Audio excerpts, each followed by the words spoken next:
Hello, thank you for joining us. This is Platform on the network service of the NTA. I am Ruth Aguele. Let's begin this way today. There is a growing demand of good governance, and the best way to improve efficiency and productivity in the Nigerian public service is by responding to environmental dynamics. And organizations must, of course, strive to cope with or adapt to change. However, accountability and responsibilities in setting standards are key drivers to organizational growth, which entails a well-planned, structured policies and practices that can facilitate effective service delivery. While the process of restructuring the public service system to attain a highly functional and efficient public sector is a task on the shoulders of the Bureau of Public Service Reforms. The Bureau of Public Service Reforms is a body established on 4th February in 2004 by the federal government to initiate, coordinate and ensure full implementation of public service reforms in the country. Now, how has the Bureau been able to manage all sectors in a highly functional, professional, customer-focused and result-oriented institution? What strategies has been adopted, or rather has it adopted in achieving the set goal of policies formulation? Our focus on Platform today is enhancing public service reforms, prospects and gains. My guest is Dr. Dasuki Ibrahim Arabi. He's the Director General, Bureau of Public Service Reforms. Thank you very much for joining us, Dr. Arabi. Thank you very much. All right, so let's take you through a bit of his profile. The Gombe State-born exemplary leader with a passion for excellence, result-oriented is widely read. We hear Dr. Arabi at a remedial stage as the current DG of the Bureau of Public Service Reforms. Well, before that, he led the EU support to federal governance reforms. He holds a Bachelor's of Arts degree in Public Administration from Ahmadu Bello University, Zaria, postgraduate diploma in management and Master of Science degree in Business Administration from Usman Danfodio University, Sokoto, respectively.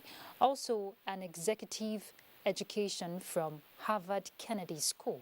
He's a fellow of Institute of Corporate Administrators, fellow Institute of Information Managers, and in 2019 he was awarded Public Servant of the Year by Business Day Media. Dr. Arabi is an icon and guru in leadership, excellence and due diligence. He's a man who has, different feathers to his cap. Thank you very much for joining us once more, Dr. Arabi. Thank you very much. I believe that's the much we should let the viewers know about you for now. All right, so we have a panel. Adebola Brooks-Linson, our NTA correspondent, is becoming one of our regulars on Platform. Thank you, Adebola, for joining us. I'm happy to be here. All right, we're pleased to have you.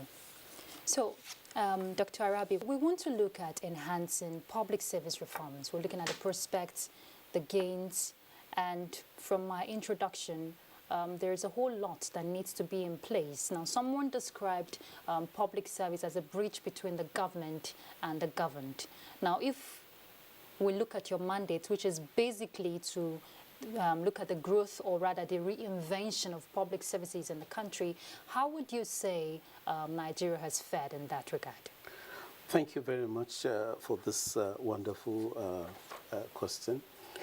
Before I start, I want to say that the Bureau of Public Service Reform, as an agency of government, operates under the supervision of the Office of the Secretary to the Government of the Federation. Okay.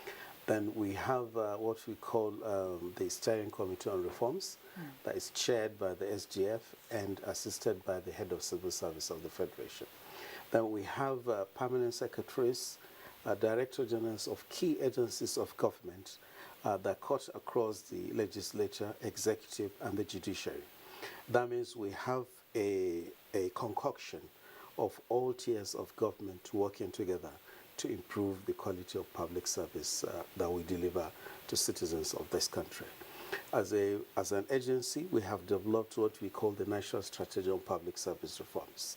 It's a document that has 4 pillars that have formed the background of reforming the public service from 2004 to date.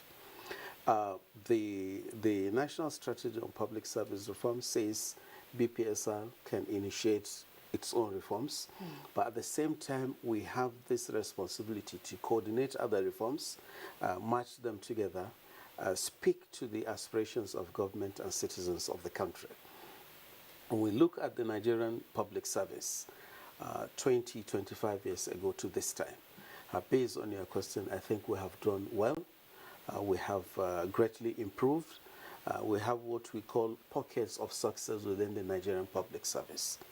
Now, if we look at the aspect of public financial management vis-a-vis Nigerian public service, through the implementation of Pillar 3 of the National Strategy on Public Service Reforms, we have succeeded in digitalizing management of resources of government 100%. Now, IT has come into it. One of the things we have achieved by doing that is increasing transparency, openness, fighting corruption, and improving the speed of managing resources by ministries, departments, and agencies of government. Now, we have succeeded in forming an ecosystem around managing resources, payments, in that everybody is linked onto IPPIS, so we know ourselves. Everybody is on GIFMIS, we know ourselves. Every Nigerian is on BVN, we know ourselves.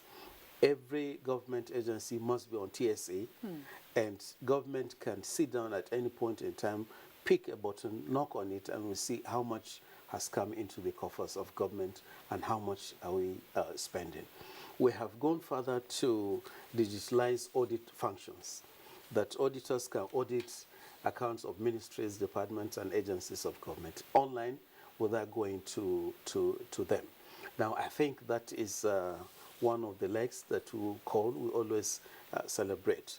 Now, if you link this to the reforms around procurement and the issues that were there before this time that led the previous governments to create a due process office, we have moved on from due process to have what we call Bureau of Public Procurement, that is centrally monitoring procurement process and ensuring that government is getting value for money, and in a way giving citizens the opportunity to participate in procurement process, as all activities are supposed to be witnessed by civil society groups and similar organizations to ensure that value is obtained for money.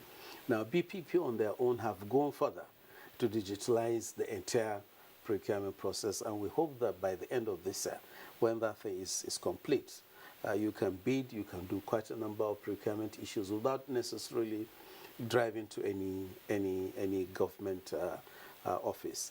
Now, when this government came, there was no national plan for the country. They worked on the backrock of what BPSI had done through the National Strategy on Public Service Reforms to develop the ESG program, which ended last year, 2020, December, and a new national development plan is coming. And we are going further again through Pillar 1 of the strategy to strengthen ministries, departments, and agencies of government, and to have an environment that is friendly to the citizens, friendly to our customers, friendly in color, in cleanness, and in processes. Now, you make it seem, or you make it appear seamless. Of course, there are bottlenecks. If you have to manage these sectors into one functional, or customer-focused or result-oriented, like you telling us right now, what are those bottlenecks, you were able to address, and what kind of strategy did you adopt? Because it's not easy managing, when it comes to administrative goal, ensuring that it's in line with what should be attained. Yes, okay. Now, the most difficult thing for you to drive is change. Yes. And unfortunately, the only thing that is permanent in life is change. Yes. Now, within BPSI and within me, we have committed ourselves to drive this change. And we are being supported by leadership that is reform-minded, that has bought in, that is supporting us. So we are interested, we want to do it, and leadership is interested, they are backing us.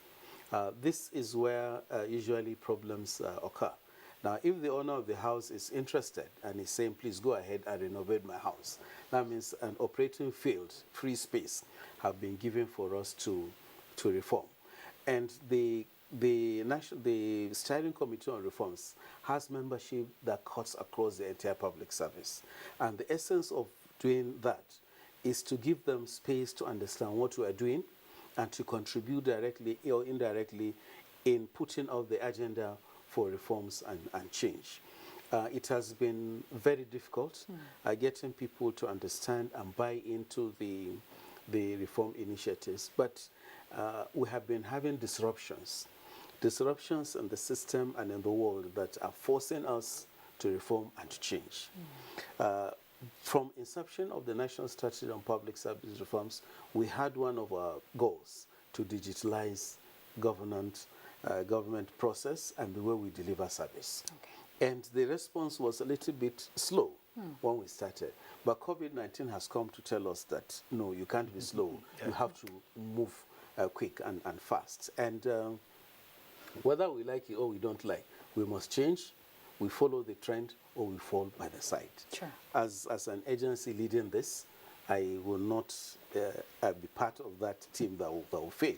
So we're pushing, and other agencies of government are pushing to ensure that we succeed in the reforms that we have been driving. Challenges have been around funding. Reform is very, very expensive, and history has shown that hardly is national budget enough to fund and finance reforms. So that is why you see most of the work that we have done over time, public sector, private sector or development partner support, World Bank, DFID and others. And this is what is obtained all over the world. But now we're having a squeeze of funding and support from the national budget. Okay. And the development partners are not, they all have their own challenges. So it's not really forthcoming. Yes, it's not coming the way it used to come, but it's still coming, and we're making the best of what we have. And that is why we're keen into the advice of the president to collaborate, work with sister agencies and obtain cheaper and provide cheaper services, and rely on the facilities, infrastructure, and the human resource that obtain in other agencies of government to push what we're doing. If I may ask, what are the key factors or key indicators that one can point at and you say this establishment has been reformed?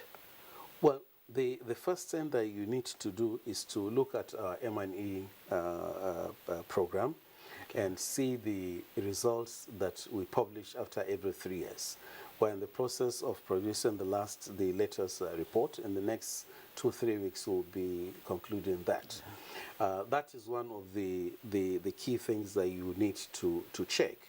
Now, other things that you check, you notice is our ability to upskill our staff, our ability to deliver and perform based on the aspirations of the government, aspirations of National Strategy on Public Service Reforms, and the quality of service that you deliver. Nobody needs to tell you that when you drive into NCC, you know that you have gone into a reform agency of government. Yes. When you go into Federal Inland Revenue Service, nobody will tell you. You know that everything is moving seamlessly. When people sit down at the comfort of their homes, they receive alert. They know that something has happened, reforms are taking place. Now, the Office of Head of Civil Service under Pillar 4 of the NSPSR is driving federal civil service reforms. You can see them working with the private sector to upscale, to improve the quality of service that we deliver. A lot of changes are happening within the ministries, departments, and agencies of government. And you can see that they are leading a lot of capacity development program under Smart P and Lead P, where we upscale the performance of civil servants, and we're trying to see that we'll get to a stage where private sector will be poaching on civil servants or public servants to go on and work for them. So I think we're there. Okay, can I ask you this again? Yes. Will you say COVID-19 is a blessing or a curse vis-a-vis your open government partnership program? Well, As a human being, it's a cost because it's a disease that came and a lot of us went. But as a program, as an agent of program of progress and change, I think it's a blessing to us because it has forced people to key into the reforms that we have been calling for over a very long time. Okay. And you can see that as they are keying in, things are getting seamless, they are getting simple, they are getting easy. We are getting to a position where we will have a whole government operating under one shop. We have seen a situation now that the Federal Executive Council seats only 10 or 20 ministers are there, others are operating from their offices. We have seen the head of service holding meetings with the entire public service from the comfort of our office and from different parts of the world people are joining. We run programs, we run activities digitally. A lot of capacity development programs are done digitally. So it is, I think, a blessing. And the most important thing that we are taking out of COVID is the public service must become agile and be ready for change. Change that comes without knocking at our doors. It will just come. So if we are ready for it, we will not be surprised. And that is why you see the level of response to COVID differs from country to country. Developed countries, because they were there, it was just easy for them to move. But I'm happy to say that despite COVID, despite the lockdown, machinery of government was kept alive by the central agencies of government, and we've been working. Things have been moving. I'm hoping that by the time we get the e-government master plan of federal government fully implemented, will be where other countries will be.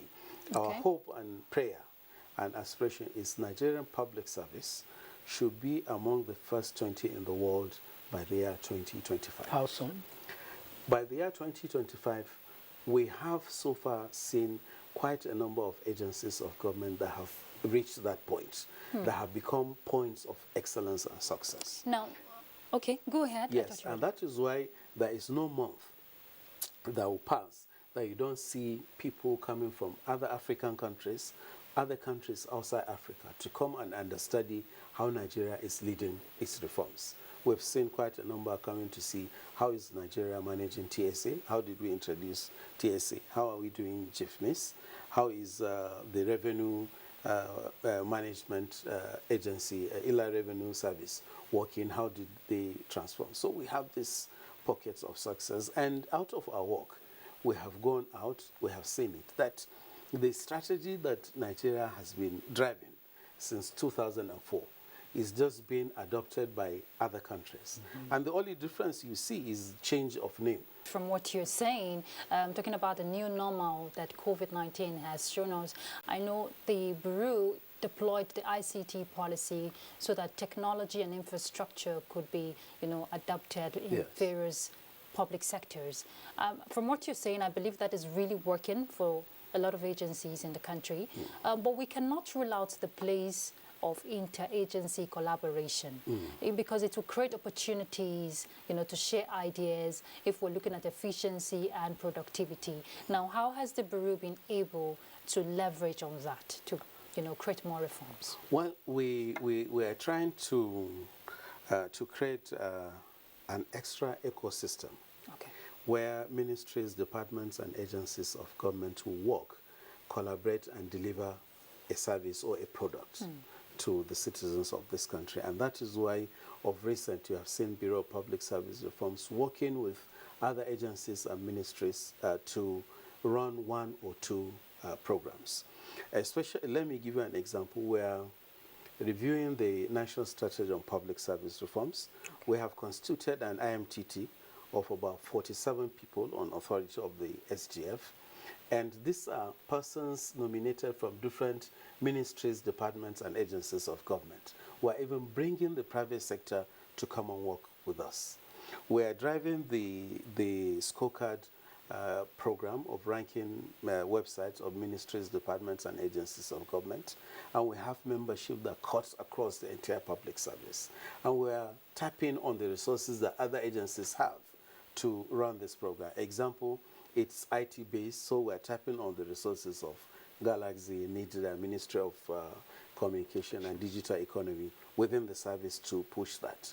We're working with private sector to push that. So it is really happening, and we can see cross-cutting activities between ministries and agencies of government. And if that continues, there will be reduction in cost of governance, and there will be improvement in speed of delivering service. So what you're doing now, is it just for the center, talking about the federal? Are states buying in? Okay, thank you very much. We have the directives of the president to work with the federating units to see how they can buy into what we're doing at the federal level. And we're glad to say that some states have keyed into this. Kaduna State, they have done that for a very long time. They have their own Bureau for Public Service Reforms. Gombe State, they have done this. They have their own Bureau of Public Service Reforms. And we worked a lot with Lagos State government. They have adopted that, but they don't have Bureau of Public Service, they have the Down Commission, which is not only reforming Lagos State Public Service, but they want to see that they lead other states in the Southwest to reform their public service. We've had numerous engagements with them. And we're working with Abia, Akwa Ibom, Bauchi, Cross River State, Sokoto, and Niger to see that they buy into that. And I want to use this forum to urge and encourage the state governors to work with us. We're always ready and willing to not only talk digitally, but we go to them and see how we can set up the structure for them. Now, if you look at Nigerian public service put together, we're about 700 and something thousand. Yes. And out of 205 or 200 million Nigerians, more than 80% of this population is located in the states. So we are thinking, and we have this opinion that if the states buy in and they do what we have done at the federal level, a common man in the villages and the states will feel the impact of these reforms. Yes. And the fortunes of the entire country are going to change. Because that's the primary goal. If you want to expand the scope, yes. Aside, having them key into it, are you looking at having offices around the country? No, we are not. We are not. Because they are federating units. Okay. We are federal. What we are doing is just to serve as a point of advice, and we lead their hands to where like a hub. Yeah, yes, like a hub. Then they go onto that. We are not thinking of getting offices established because. As digitalization is coming in. Okay, and you're also considering cost? Not really cost, but we're just thinking that an office with a one-shop office should be able to cover everything. Yes, everything. Okay, now, not too long, the Bureau of Public Service Reforms was, directed by the federal government to conduct an impact assessment on chairman,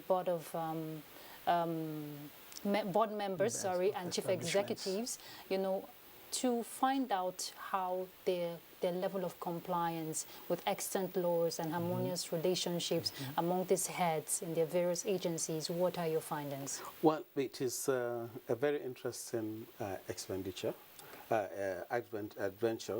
We have gone, we have seen. Quite a number of them are living above board. What we have just noticed is there are quite a few of them that have not worked in the public service before this time. Okay.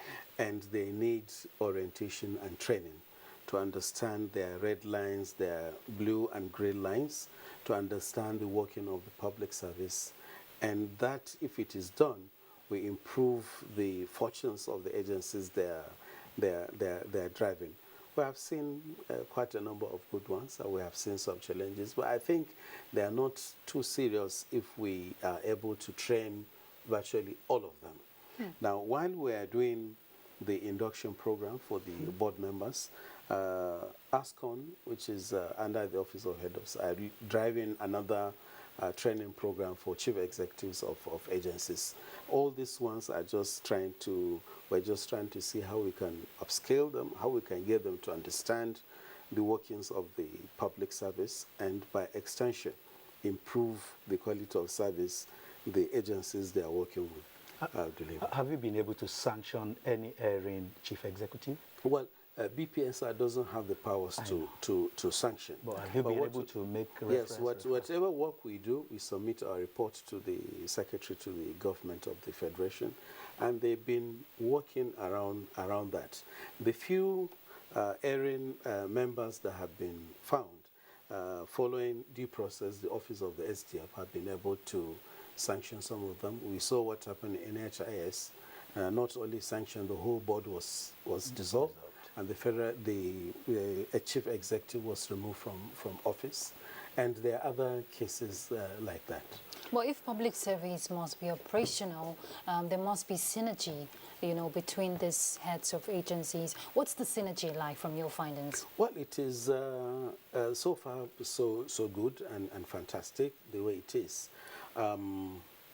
At the central level, the central agencies of government, head of service, secretary to the government, Federal Civil Service Commission, Accountant General of the Federation, they are working together. And the setting of the system has made it compulsory for them to work. Example, Civil Service Commission recruits, head of service manages, posts those officers. Promotion exams and other things are managed by head of, so they must work together.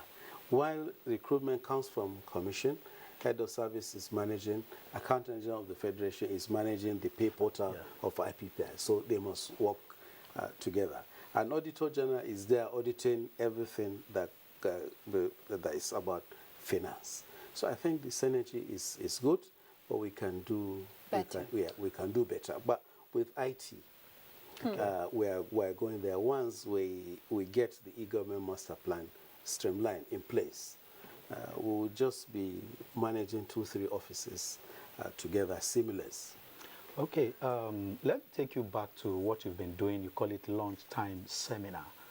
Why did you institutionalize this? Well, thank you. The spirit behind lunchtime seminar is to ask chief executives of agencies of government to brief Nigerians on their stewardship, what they are doing, what they have achieved, what are their problems and the challenges they're facing. And through that, we give government the opportunity to assess the performance of those agencies. And you can see we've been working with civil society groups who attend, they ask questions. Citizens are given the opportunity to understand the workings of the agencies, ask questions, and they serve as a check room to ask and demand for good services. And we have this function of a responsibility of informing Nigerians of what government is doing.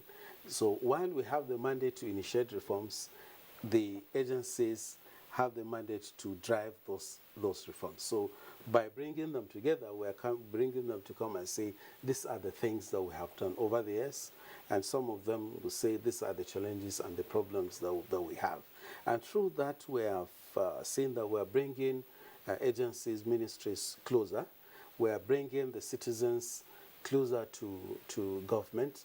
Just in line with the question he asked about OGP, freedom of information, where as we bring them together, as we open the space for them to come, and civil society, citizens to talk to them, I think there will be lots of improvement. At a point in time, you were ranking websites of agencies. Yes. What are the things you looked at to rank them? Well, we want to have a one structure website for ministries, departments, and agencies of government. If you go to United Kingdom Public Service, every agency or ministry's website you go, you see their blue color and their coat of arms on that. So that without anybody asking you, you know you are on a genuine website of government. Because of the challenges we have, fraudulent activities, we say we must have a one structure website. And we are glad that federal government approved that scorecard that says every government agency must have a website that will have the coat of arms of the federal government on one side, their logo on the other side, and at the top of the website, they should have green, white, green color. Okay. Then they must have a functional telephone line on the website. They must have functional email that citizens can send email and somebody must respond. They must have a portal for FOI in compliance with the FOI Act that has been signed. And us being members of the OGP in Nigeria, we're pushing that to give the citizens the opportunity to directly ask ministries, departments, and agencies of government. And who is leading on this? Well, the last scoring that we did, NIMC came first. Okay. Yes, and we are just about to commence 2021 exercise. Because we are not out to shame and disgrace anybody, Yes. we're working with the Computer Association of Nigeria, the Galaxy, and we're hoping Google is going to join us very soon, so that we do some trainings for webmasters and web managers and IT officers and ministries departments, so that we bring them all to the same level. Because we have trained you, we have shown you what is expected, then we go out for the ranking and see what is going to happen. But we're glad that there is a lot of interest. Agencies have understood the need for them to upgrade their websites, and we hope that the result for this is going to be better than 2020. You know, there's always a positive side when you put a price tag to something, and it's a good strategy you've adopted. But let's look at some of the guiding principles that sustain any institution around the world. We're talking accountability and transparency. We can't rule out the place of efficiency, effective improvement of resources, which will be implemented through discipline and result-oriented goals. Yes. It's one thing to have these reforms in place, it's another to ensure its implementation. How does the Bureau manage, or should I say regulate, to ensure that these reforms are well implemented and following, to get being followed to get a desired result? Okay. Now, to cross-check what we are doing and what others are doing, we do lots of impact assessment and perception surveys. We go to the ministries, ask what is happening, what has changed, why are they not where they are. Okay. Then we go out and ask the public, we have been driving this ministry and this agency, are you aware of it? Are you feeling the impact of the reforms that are happening? And the results that come back determine the next steps that we've been taking to make sure that they are at par and they are where they should be. But we are tapping on the buy-in of the president, who is passionate about reforms, who is interested in it, and is behind us 100%, and the key agencies of government. So the language is reforms. You either do them or you fall by the way. I think it is there, and that is why we do a lot of sensitization workshops and seminars. We visit ministries, departments, and agencies, talk to the staff, and get them to buy into what we're doing. What and we're about seeing the positive aspect of this. Okay, what about sustaining some of these reforms without loopholes? The fight against corruption is everybody's business. Yes. And I know that is part of what you do to ensure that transparency. Yes.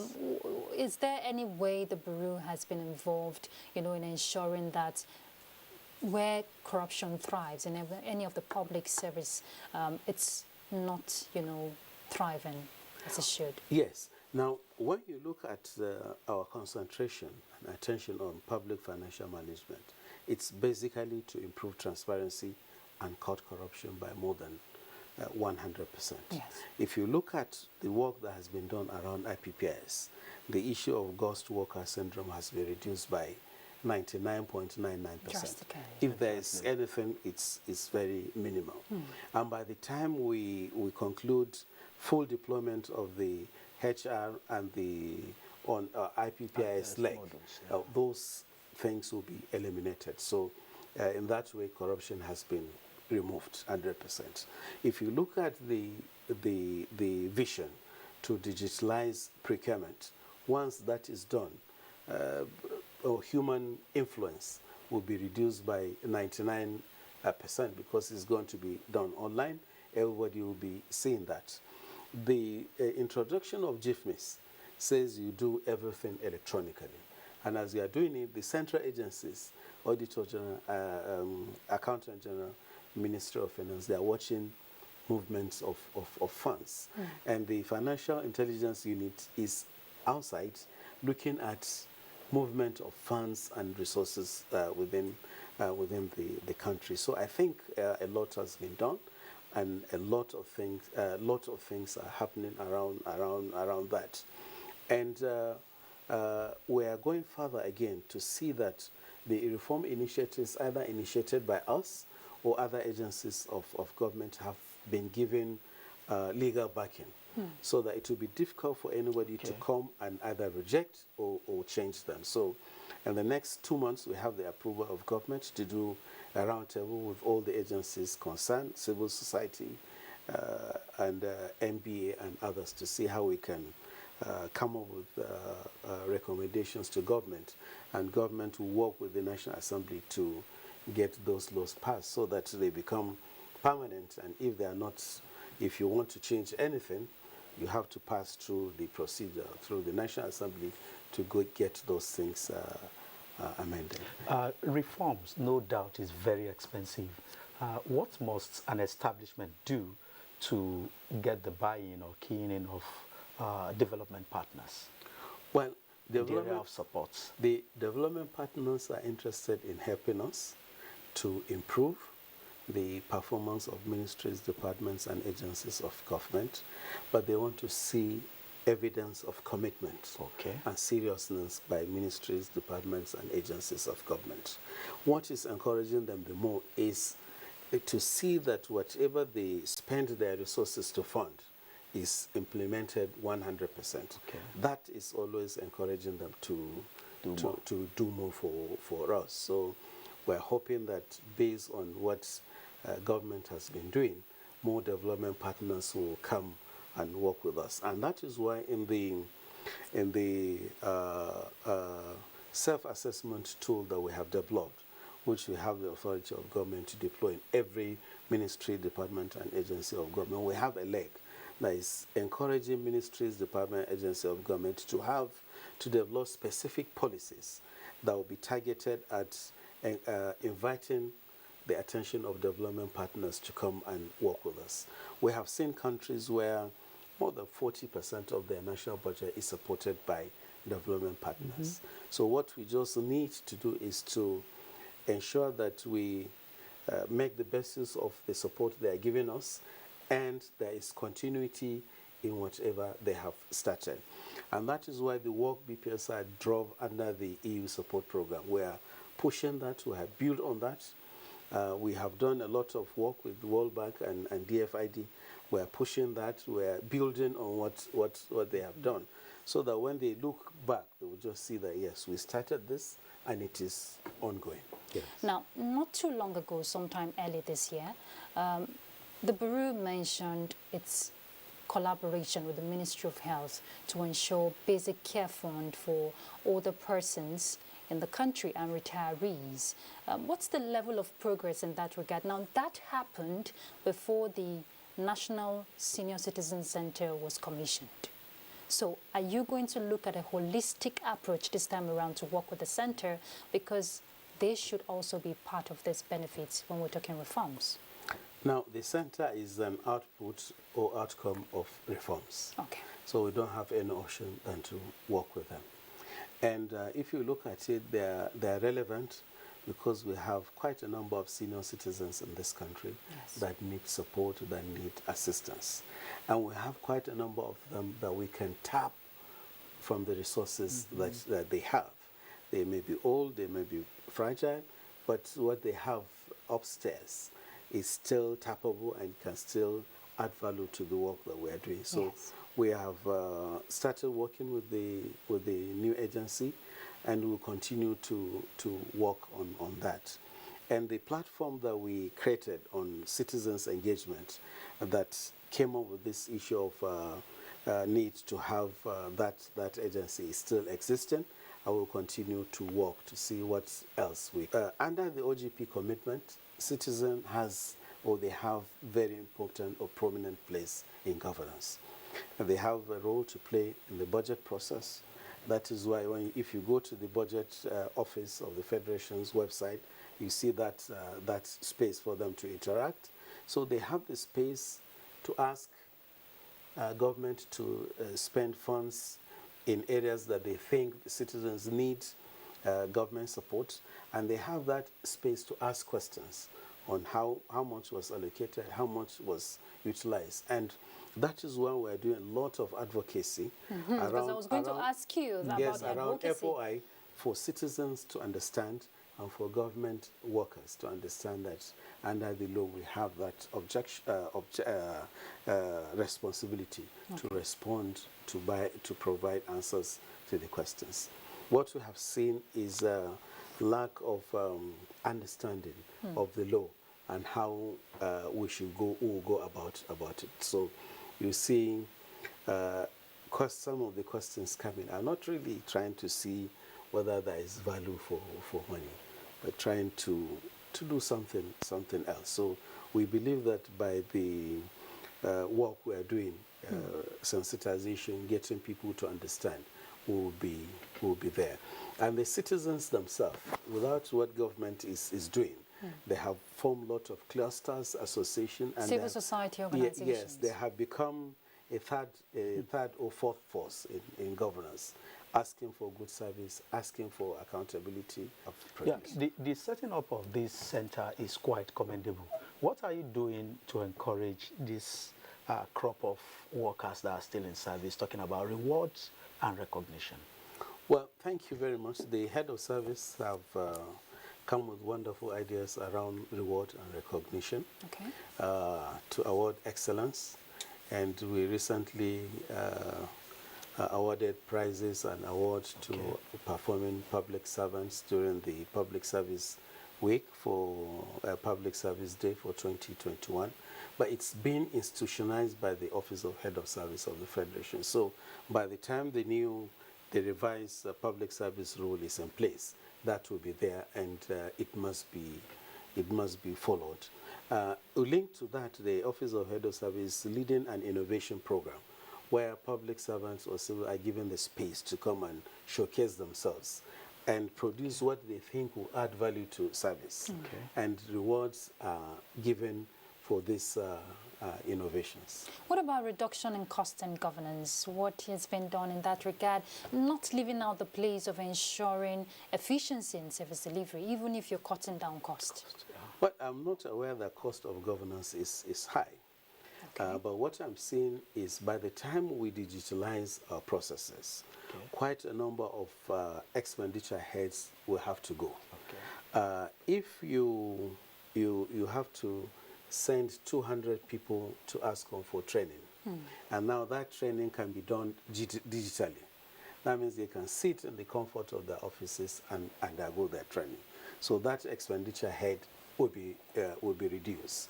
So quite a lot of innovations that are coming will automatically reduce cost of governance that has been an issue in the public field.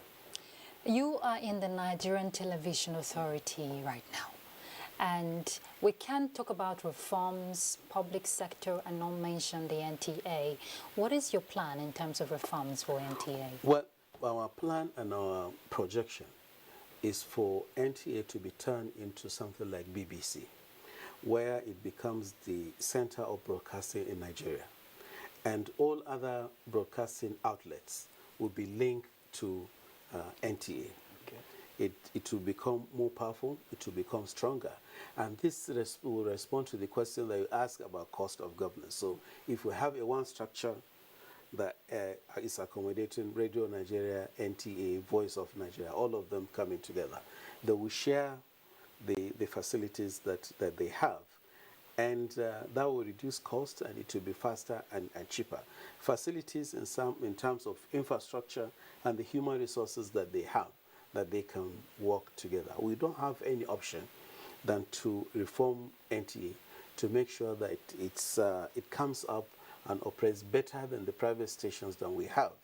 And to compete with Nile TV, South Africa Broadcasting Television, I see no reason why we cannot be better than them. So we are ready, and we are willing to work with the management of NTA to see that we upgrade, we transform, we reform Nigerian Television Authority. NTA is speaking for us. Yes. We should speak for NTA. It's a symbol of Nigeria, a symbol of unity, and it's reliable. And where we have these cases of fake news, fake information, that is not associated with NTA. Yeah. So if we have this, and we want to fight fake news, elements of disunity within the country, we need to support a government institution that is established just like yours, that is in every part, every nook of this country, by reforming, improving, so that at every point you turn on your TV, you'll be able to watch NTA. We hope to see that reform come to life. It will come, inshallah. Okay. Adibola, I know you want to ask a question. Go ahead. I actually wanted to ask the indicators, the areas you are looking at in terms of reforms for NTA. Well, the first thing that we want to do is to get government to increase their funding. Okay. Number two, to make sure that the staff of NTA are given additional training. I must tell you that I have seen over time that Nigerian public servants are among the most brilliant Nigerians that we have. Mm-hmm. So we have some of the best broadcasters working in NTA. Attention must be paid to that direction, get them upscale, get them go for additional trainings, and facilities for work be upgraded. Okay. As I said, we have to be agile, we have to be ready for change. Some of the things that we are using 2 years ago are not in vogue again. Yeah. Yes, I was using a CD player 3 years ago. Today, without CD player, I can listen to music, do quite a number of things. So these are some of the areas where we're looking at, and we'll continue to encourage government to fund the agency so that you'll be able to perform better than other sister organizations in Africa. We have the infrastructure in place.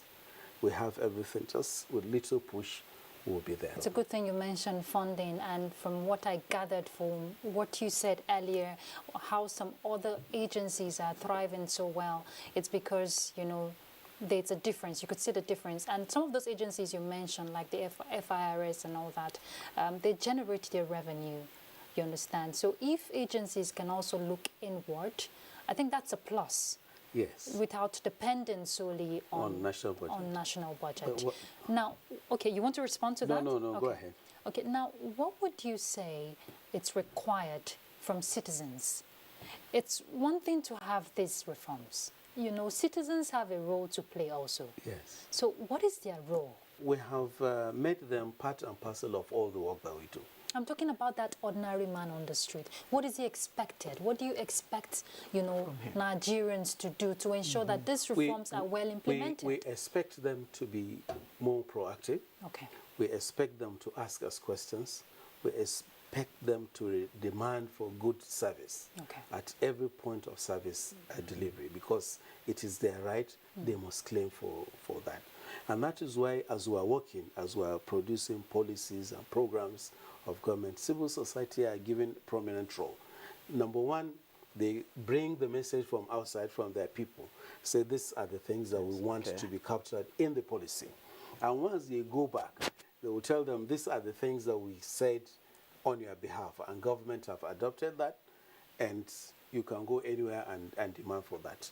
The forum that we have created around citizens and government is really fantastic, and we're getting a lot of interest, a lot of questions from civil society groups, and we're pushing them to the relevant agencies responsible for that. So we continue. The message here is citizens under the OGP commitment have prominent role to play in governance. We're encouraging them. The OGP secretariat is encouraging them. Government is encouraging them to participate in governance, demand for good service, and where there are issues and challenges, relevant agencies should be contacted, and BPSI will always be there to serve as the bridge between the citizens and government. Your final word now, I know we're rounding off. What is your vision for Nigeria? Well, number one, I want Nigerian public service to be among the first in the world by the year 2025. We can achieve this because we have what we call pockets of success already. Yes, what I encourage government workers or public servants to do is for everybody to clean his own corner. You clean your corner, I clean my own. There's there are things that we call building blocks. When we put these corners together, then we uplift Nigerian public service. The role of civil servants or public servants all over the world has become very important. It's a center of attraction. Everybody is looking onto us to change the narration, to improve the fortunes of this country. My hope and prayer is Nigerian public service will be where I hope and pray it will be. And my hope is and prayer is every public servant should buy into the reform agenda of the government. We have, I said, leadership of central agencies, the SGF, the head of service, the president, vice president are interested in reforms. If we support them, I think it will be better for all of us. Thank you very much, Dr. Dasuki Ibrahim Arabi. Thank you. It's been an insightful conversation, more like an eye-opener to a lot of things. We'll continue to give you the desired support, talking about NTA, to ensure that some of these government policies and reforms are well implemented. Thank you for your time. Thank you very much. It's a pleasure to be here. I want to use this opportunity to thank NTA for the wonderful support and cooperation they've been giving to us. Whenever we get them on to come for our program, they're always there, helping us to pass the message of good governance and reforms to the citizens of this country, unlike Oliver Twist. You always ask for more. Thank you very much. And Adebola Brooks-Lynn on our NTA correspondent who covers so many sides. Thank you for your time on platform. I'm very pleased to be on the platform today. All right. So we have been looking at enhancing public service reforms, the prospects, the gains in Nigeria. Of course, there are gains, and we have a prospect if we must move forward, if we must ensure the reinvention of our public service in Nigeria. But that cannot be achieved without a collaborative approach. You and I have a role to play, and that's platform. I'm Ruth Aguele. Thanks for watching.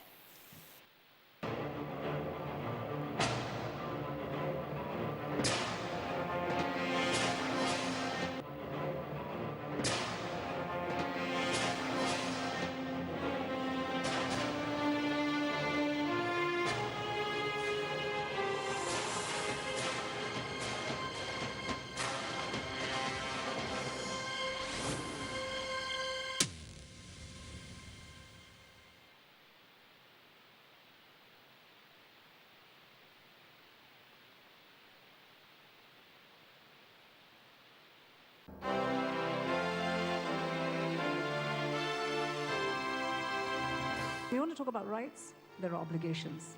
I'm not saying that this government is a saint, it's very far from it. But there are things that we can do to make it better, and that's the challenge I'm throwing to you. You don't want to build this nation? I don't know where else you want to go. If I had a choice, I'll come back. When I stand outside and I hear what you have to say about this country that I know that I can die for as one, then I'm